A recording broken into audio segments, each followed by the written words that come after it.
Il Veneto soffoca, le polveri sottili, il PM10 in particolare, sono a livelli record in 6 capoluoghi su 7, esclusa Belluno.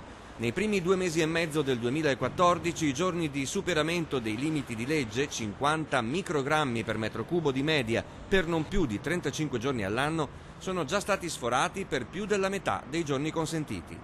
L'area della città venete sta male, malissimo, siamo già in tutti i capoluoghi appunto di provincia esclusa Belluno, siamo oltre i 20 sforamenti dei limiti di legge. L'inquinamento, lo smog è a livelli allarmanti e ci sembra incredibile che sia ancora ignorata la questione.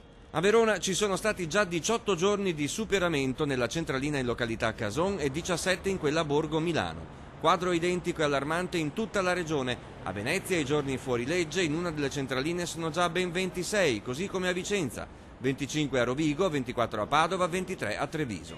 Un anno iniziato malissimo che rischia di battere in negativo un 2003 già pessimo, con Verona che anche l'anno scorso è stata leader in classifica con 79 giorni di sforamento del PM10.